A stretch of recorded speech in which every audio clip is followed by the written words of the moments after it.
People that are new to it, though, might not understand that you can do that. They hear the word race, and they think, well, you have to go out there and smash or not do it at all. And there is this place in between that all of us bikers know we can do that. Yeah. Like, we're all comfortable with that. But someone new to it might not understand you can do that. That's a really super good point. You don't have to be good. You know, we're all proof of that.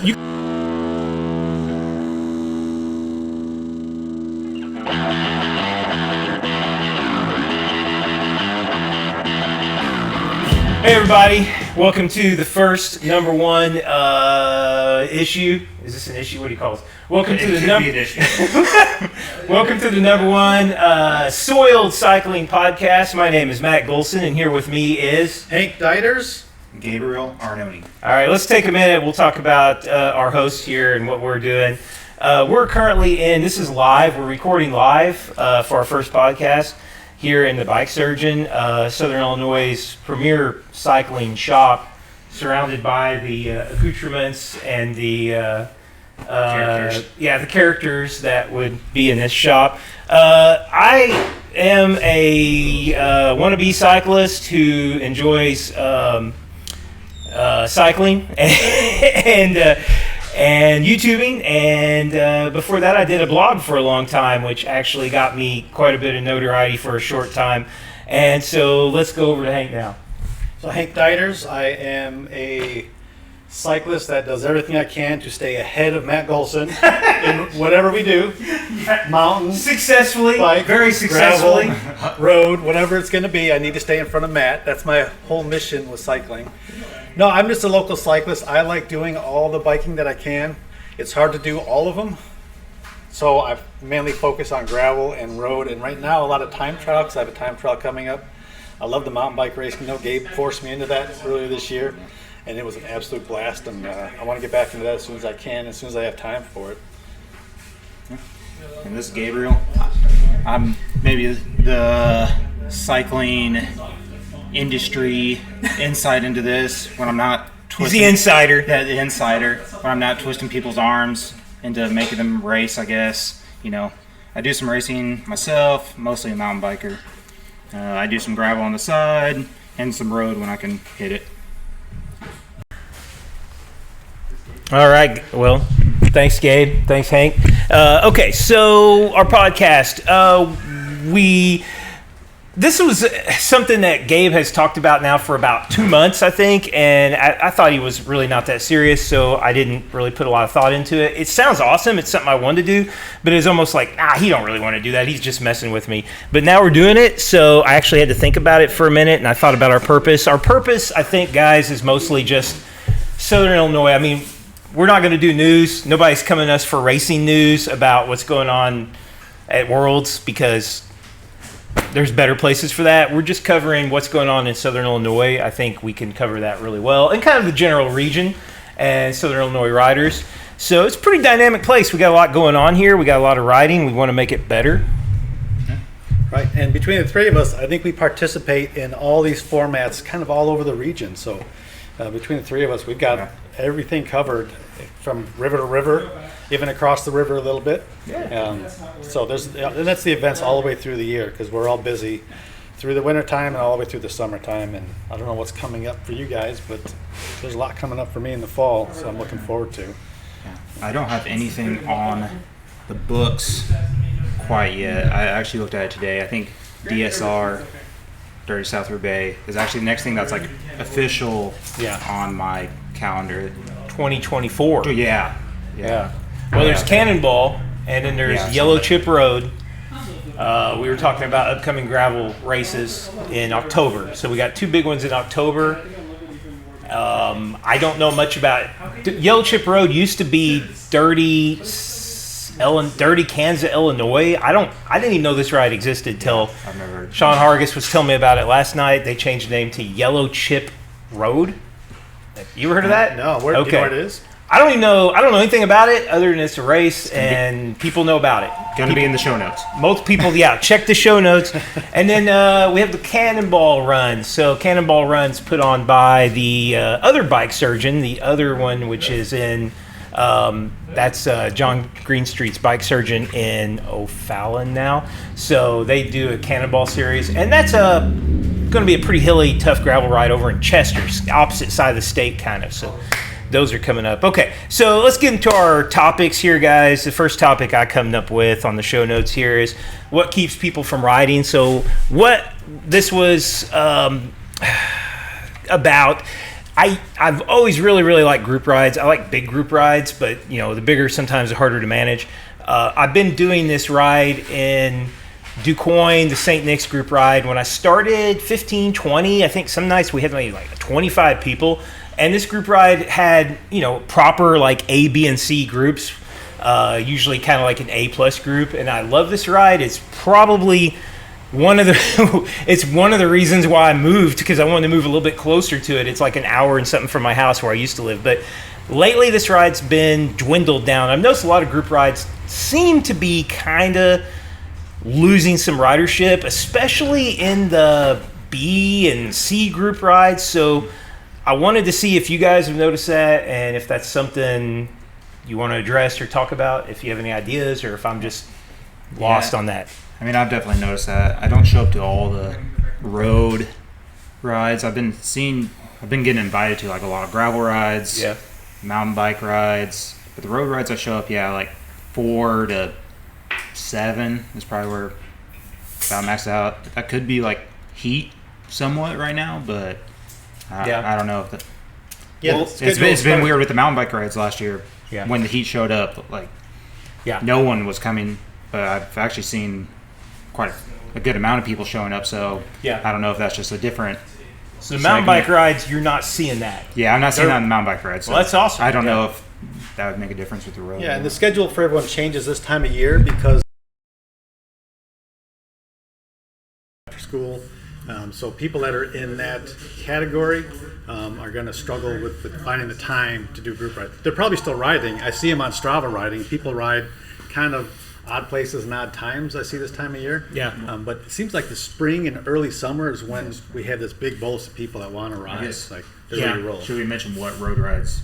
Yeah, let's talk road rides. So Tuesday nights, St. Nick's, DuQuoin. Wednesday nights, St. Nick's, Airport, and Wednesday night mountain bike ride. Yeah, that's pretty much a standard thing.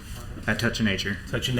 And then Thursday night, we're doing the crit ride. Thursday night, it's not a race. The crit ride. I love the term drop ride. It's a drop. Yeah, that's what it is. It's a Justin Pole drop ride, and exactly what it is. And I experienced that. Saturday mornings, has that been hit and miss a lot this year here? Yeah, I think we really got hit by weather. I think at the beginning of the year. I'm not sure what else was going on. It, like you said, Hank, like at the beginning of the year, it seemed like we're going pretty good when the weather was good, but that could have been, 2 weeks we didn't ride, and then that 1 week you can ride, everyone was showing up because they hadn't ridden. But yeah, it seems like right now we're probably at 5. Five's maybe the average. Yeah. It's about the same 5. Yeah. What's crazy this spring, and I'd never seen this in my years cycling in the area, is we had this big group of really strong riders. Yeah. Almost everyone we normally bike with did the Dirty South this spring. Mm-hmm. So they came into this season ready to roll. Yeah. So everyone was motivated to get together and ride and try to crush each other. We were doing that Bloody Williamson ride. Yeah, we had a Sunday ride. 6, 7, 8 people that were ready to go out there and smash. And it was I forgot about that one. Yeah, that was a fun ride. But that dwindled over time as well. I don't know if our fitness started to suck, so we stopped showing up. Or well, it was Sunday is when it was perfect. 3:00 on Sunday afternoons, perfect in spring. But then it's like, okay, if it's going to be 95 degrees outside, if I can ride, I might go ride in the morning, or I might not wait till 3. That's true. So my theory on at least the ride I was talking about is I noticed that when a lot of our B group riders showed up, and there was only 1 or 2 of them, they would do their best to stay with the like I'd say A group or whatever. But for even trying really hard to keep them with the group, they tend to slip back, and then you may not see them show up again for a long time. So it's sort of like, I think, maybe a little bit frustrated. Nobody wants to go to a group ride and do 5 minutes with the group and then, struggle and keep getting dropped, especially people who think that they're holding up the group, which is usually the exact opposite. Usually it's like we're trying our best and they're like, no, just keep going. Just leave me back here. Just keep going. We're like, come on, man, you can stay with us. Why are you quoting me? I'm right here. Yeah, no, that's not you. That's me. Anyway, okay, so we got lots of opportunities for group rides, and I guess that kind of leads into my second topic I had on here, which you guys feel free to jump in with anything you want, but I just and it kind of leads me to should you start racing, or do you want to start racing? If you're interested in that, is that A good idea? Is it B? Is it tenable? Is it possible around here? What do you think? Yeah, I don't know. There's races, and then there are events. Yeah. And there's events that are races. I feel like there's two big distinctions there. Right. So, I don't know, the grassroots types of stuff, the barrier to entry is pretty low. Yeah. They're kind of there for you to test the waters. I agree. A lot of people that go into the bigger races, like the Dirty South, or I just did the Dust Bowl. You go into it with a plan, and you want to attack this thing. You want to do well. If my training didn't go well, I would still go do it, and I'd treat it as a fun event. Yeah. Right? I would go have a good time, and I'd go ride what I could. My training did okay, for example, in that case, or the Dirty South. If something happened, gear broke, kid got sick and I couldn't train, and I suddenly had to change my priorities, it would go from gonna go out there and try to do my best to gonna go out there and just have a fun ride. So it's easy to slide back and forth. People that are new to it, though, might not understand that you can do that. They hear the word race and they think, well, you have to go out there and smash or not do it at all. And there is this place in between that all of us bikers know we can do that. Yeah. We're all comfortable with that. But someone new to it might not understand you can do that. That's a really super good point. You don't have to be good. We're all proof of that. You can look at me. I've been doing the Dirty South as a race now for several years, and my goal's been to break 5 hours, and every time I can't do it, there's always some reason. And then even 5 hours is 2 hours behind the winners, or more. Yeah. It's like 320, 330 is going down. I think that when I look at people who run, or I look at the triathlon crowd, those guys have the right attitude about events, where it's they're not embarrassed because there's not a peloton you have to stay in. It's a lot more fun. Pat's taking pictures of us. Pat, you want to get in here? What do you think? We're talking about barriers to why people don't want to get into events and racing and stuff. We got shop owner Pat refusing to talk here. Here it goes. It's a profound question. Yeah. I don't know that I've got a great answer for it, but it's kind of like the first time you jump in a pool. Yeah. Once you do that, you're doing it 10 times a day. You know? You just gotta take the plunge. Yeah. I mean, there's the entries to the barriers to entry that you create in your mind are oftentimes in your own mind. You don't have to be none of us are, compared to moving up the ladder, none of us are good. It's we're good for who we are, and that's what matters. Okay. Yeah, they're not going to talk about any of us on other cycling podcasts. No. That's why we have to make our own. I know, at the Catalyst races, some of the people that felt like we're having the best time were people that showed up on their Huffy. Right. They hadn't ridden a bike in a couple weeks. They showed up. There's a mountain bike race in Carbondale. They just wanted to check it out, and then they were bloodied, and their bike had broke, and you saw them in the beer line or the hamburger line, and they're I had the best of times. There you go. And they're sharing their war stories from the trail with the winners of the races. I mean, these races are like that. People think that cyclists. I used to think this before I did cycling-specific events, that they were a little more elitist than the triathletes that I hung out with. Right? But that absolutely is not true. And the winner of a local race will be glad to talk to the person who comes in last. And they'll be there cheering, guaranteed they're cheering for you as well if you're coming in towards the end of the group. So, yeah, and the guys, you're right about the people on the inexpensive bike that didn't spend a bunch of money on it and didn't put a bunch of time to it, they come back laughing and giggling and high-fiving just like everybody else, right? It's just the nature of it. Okay, so next topic up to look into, just kind of carrying on from that, clubs and teams. Like, so if you are interested, if you're in Southern Illinois and you're like, man, I want to get into this, but I don't know where to go, what should you do? Well, you can look, if you want to link up with people, I have a website, a Facebook group called Marion Illinois Cycling Club. I call it Marion Illinois because there's other Marion cycling clubs. That's a place to at least make contact with other people. If you want to post something or start a group, probably can put it there. It's not a club, though. Someone contacted me yesterday and said, hey, how do I join the club? And I said, well, that's the name of the page, but it's not actually a club. I would love for it to be a club where we can have regular meetings and we could have jerseys. And we've actually designed a pretty sweet jersey. I'll show you guys sometime. So that if we do ever build that into an actual club that meets regularly and has members and events, then we can do that. But right now, that's not really a club. But clubs like St. Nick's, on the other hand, actually do all those things that maybe we can do here locally sometime. Yeah, I guess the question was, what clubs there are, or is it just like, how do I find where people are riding? Kind of both, like is that, I think, if you look into like clubs, St. Nick's is probably the biggest, most organized one, and it's really the only like official one. But I mean, like I see guys wearing bike surgeon, jerseys, you could come to this shop and talk to Gabe and get tons of information about where you need to go, where you need to check out. Probably, actually, I enjoy that. That's one of the best times of my day is someone coming in that's like new and like, where should I go mountain bike? And I'm like,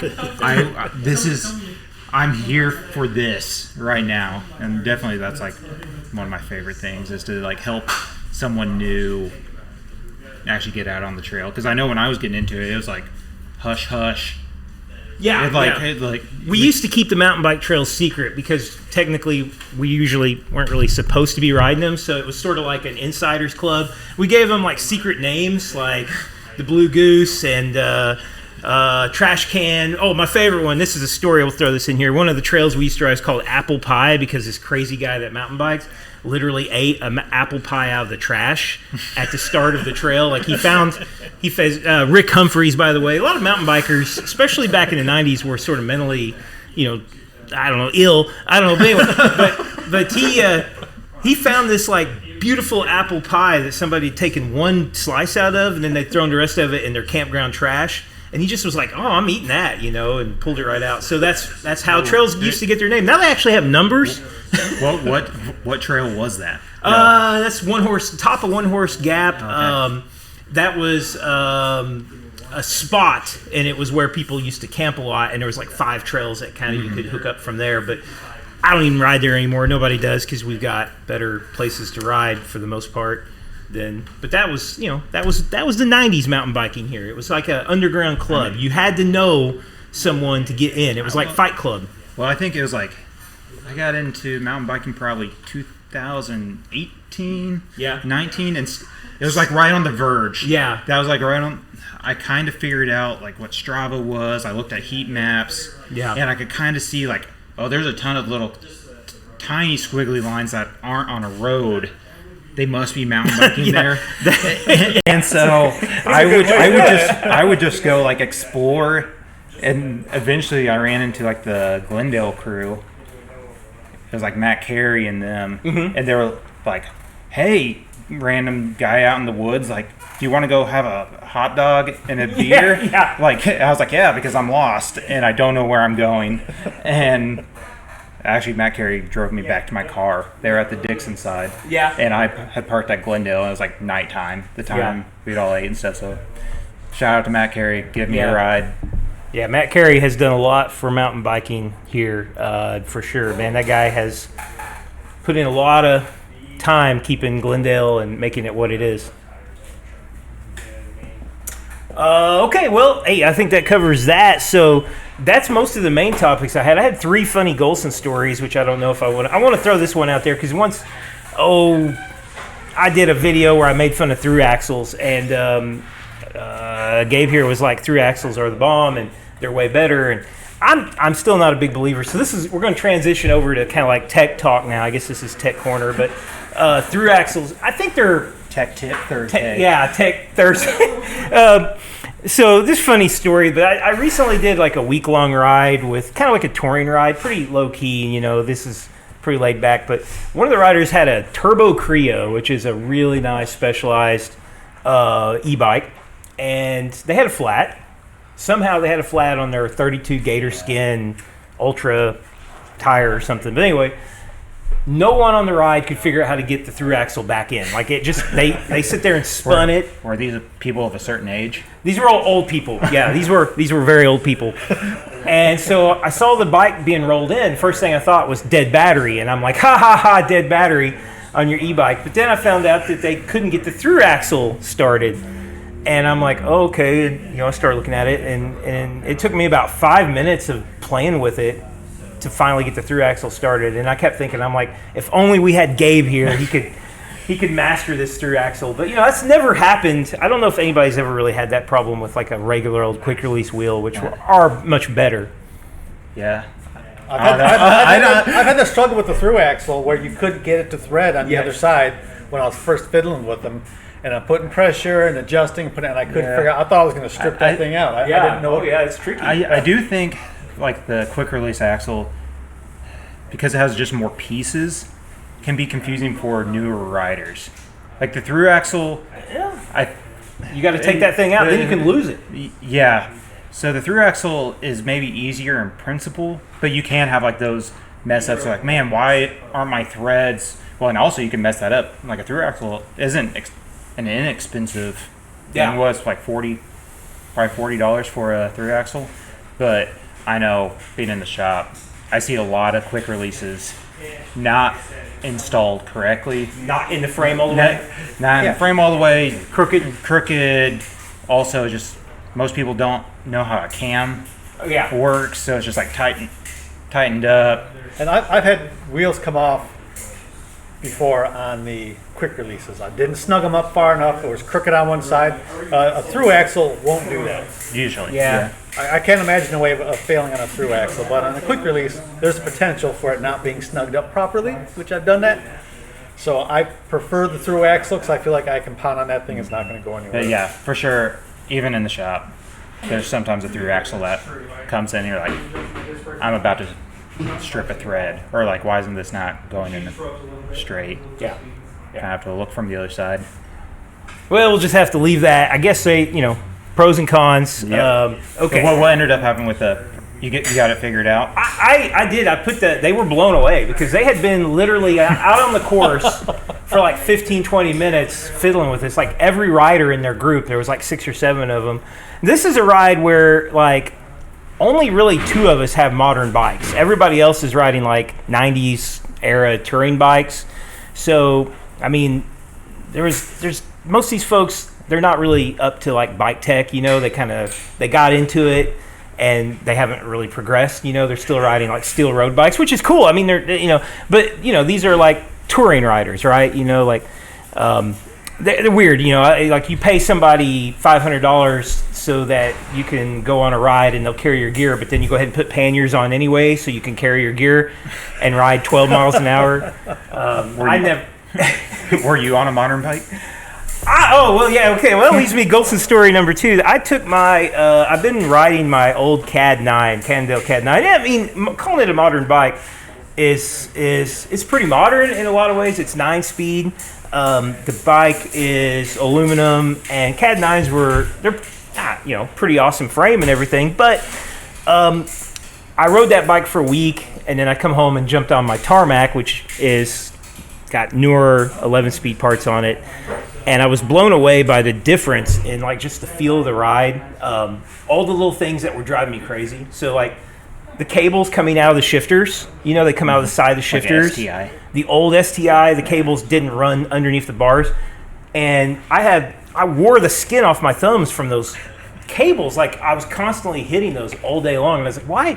Whoever thought this was a good idea? And it never used to bother you. Now you don't know what you are missing, Don't make fun of my bike later when we hit the... You got the cables coming out of the Yeah, side? when we hit the crit course, you'll see. Oh, you'll be faster. It's better than, if you have the down tube shifters. Yeah. I remember the first time working in the shop, I had to like test ride a bike with down tube shifters. Yeah. And I'm so used to having the hoods. Yeah. You know, like just kind of stir up your hands in. Yeah. And I just like hopped on that bike, like, okay, I'm going to go for a test ride.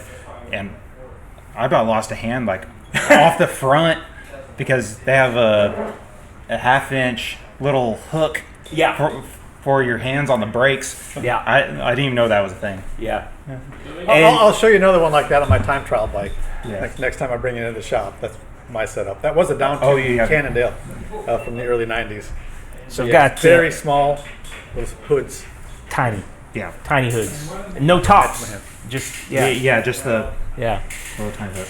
I've got carbon wheels on my tarmac, and you don't realize just how much stiffer and responsive those kind of wheels are until you spend, a week on old kind of noodly wheels, and like how much difference that feels. I don't know what else was really different. Did you feel that on like descents? Did you have descents there? Because you're like a fast descender. We I had know during some- the dirty south, like Yeah, there's not too and- many people that can descend faster than me. And I remember I was just like kind of noodling along, and you went past me, Yeah, like by the bacon station. I do like to descend. And I was like, oh, there's Golson. I can go ride with Golson. And he's just like kind of walking away from me. I'm like, okay, like put a little more power in. He's still walking away from me. I'm like, okay, well, I guess Golson is gone down this hill. The one thing I'm good at is downhill when it's not too hard. But that was the biggest reason I rode that bike, is because carbon rim brakes, I didn't trust them, and especially because I knew there was possible riding in the wet. So I wanted to take a bike I trusted the brakes. And downhill, it was mainly like climbs. I noticed it anytime I need to put power down.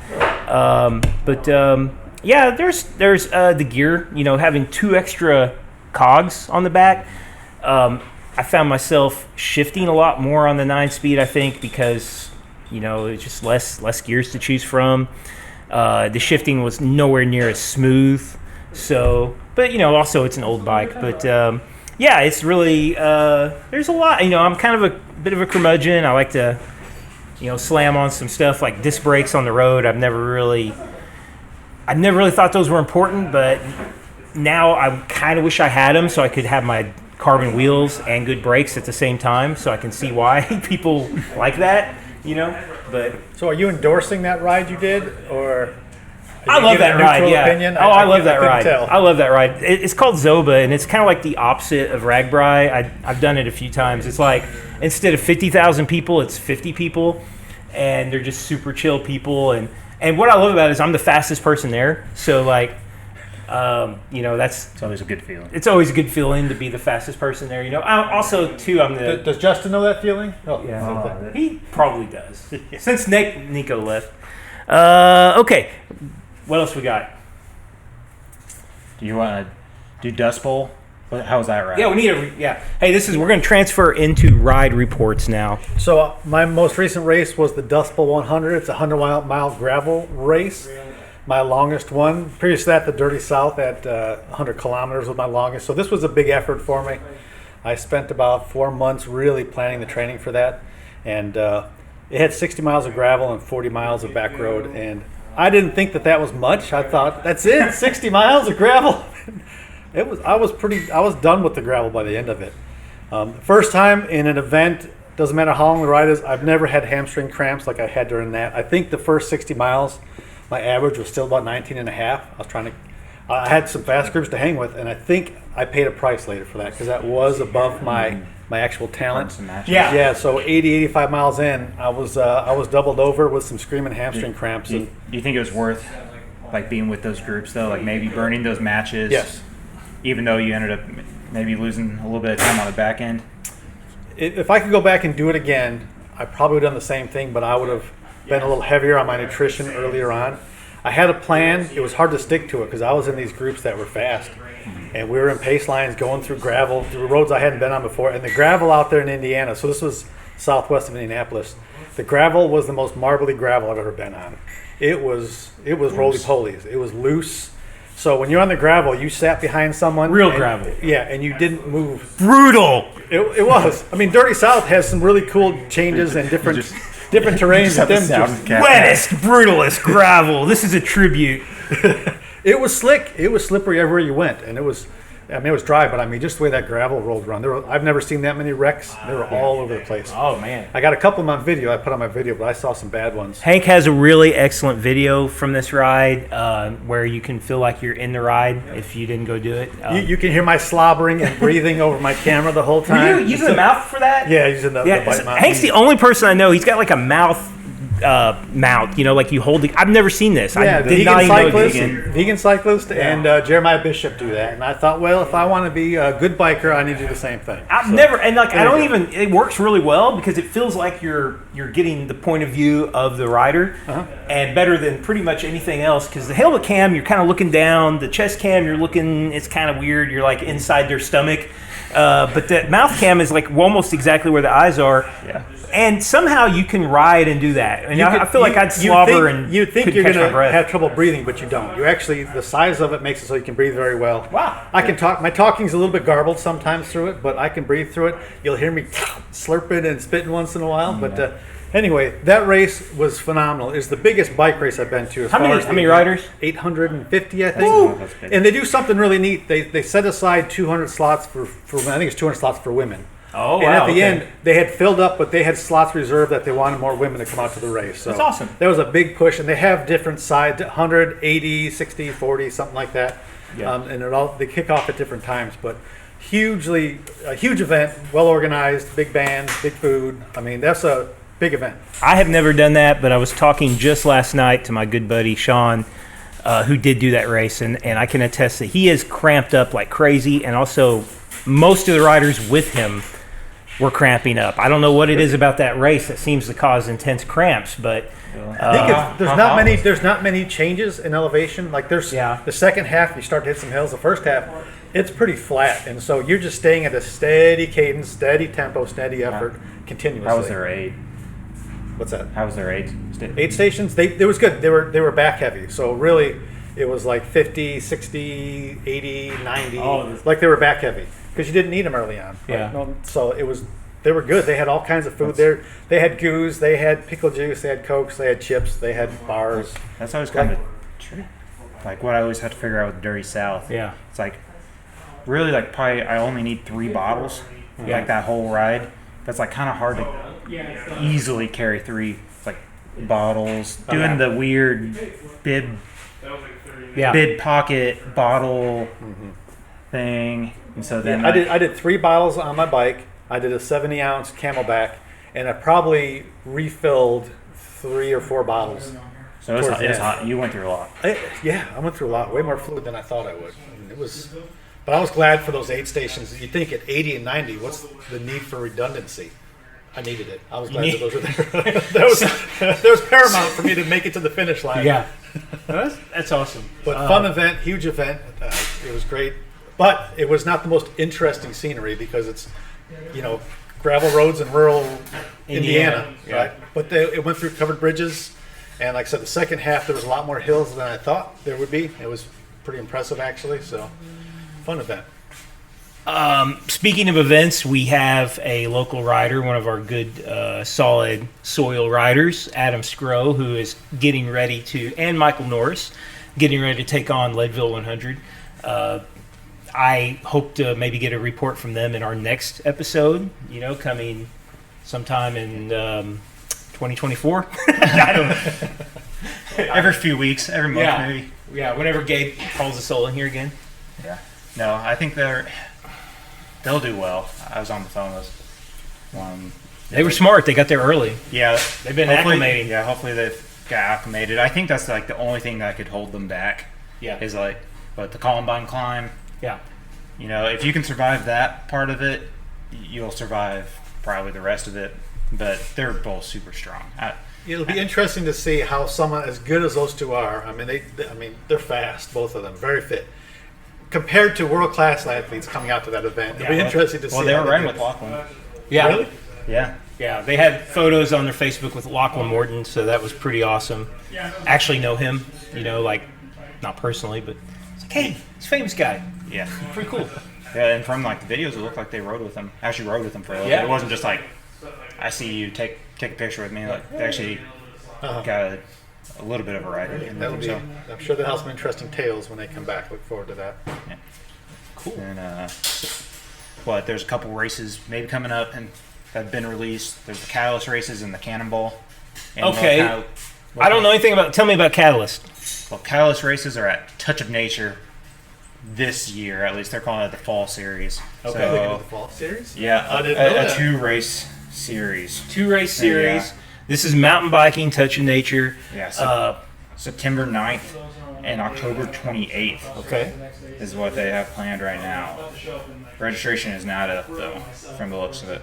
Wow, they're kind of pushing that. Yeah, I mean September. It's like it is August 8th, and that means that they're going to have a race in. Would you say September? September 9th is September 9th, And September 28th. and you can't register October, for it yet. October October 28th. 28th. Yeah, I'm putting my calendar right now. Yeah, so I'll probably plan on doing those. The September one seems like there's nothing really else probably going on then. No. The October one is a tough day. Things in October, there's something every week in October seemingly. I always feel like October is when mountain biking really like kicks in. Like around here, the trails gets so much nicer. I haven't been on a mountain bike now since probably the Glendale race. I might have rode my little local trail system a couple times. Why didn't you want to ride after the Glendale race? Oh yeah. That was the last time I rode. I rode too. That was the last time we got a mountain bike. Yeah. I've got a little wall at home where I pin all my numbers on the wall, and the Glendale race, I wrote on there, Hank won really big because he beat me. I really thought, I thought I had that so easily. I was like, Yeah, you made the mistake at the end of saying, I know. I'm back. I know. I was watching the video. Nothing more and motivating I was than like, that. I thought, well, shoot, I've caught up. You should have snuck up and I It know. wouldn't have That's mattered. me. It wouldn't have mattered. I don't know. I would have to come by and thrown an elbow into your gut or You something should to have win just that one. stayed 30 yards behind, just soft pedaled. Yeah. That's what some of the Kentucky guys said they did to me. Yeah.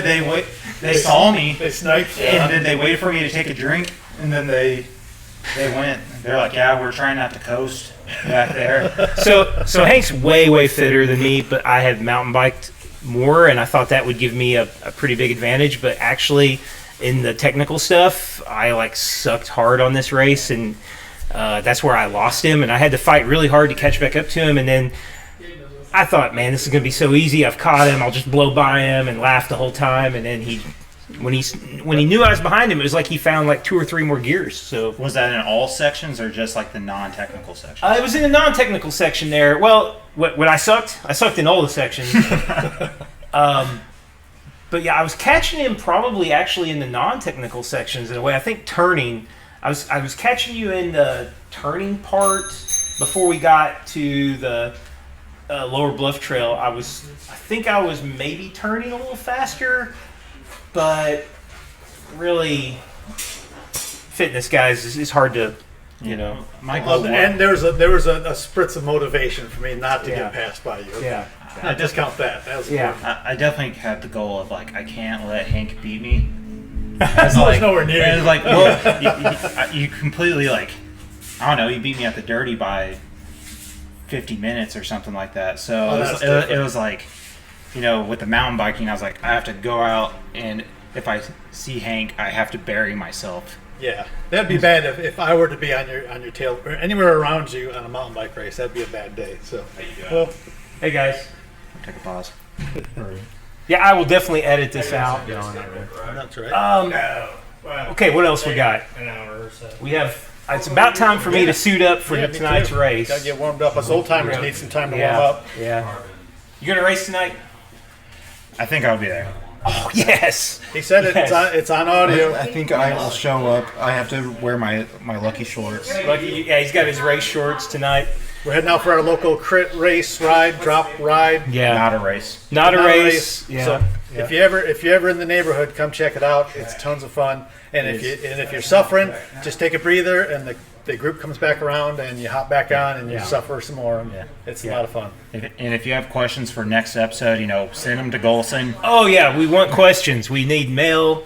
Hit us up at thesoiledpodcast@gmail.com. That doesn't exist, but I'll make it. I guess just check out our OnlyFans. No, I'm kidding. I'll edit that out.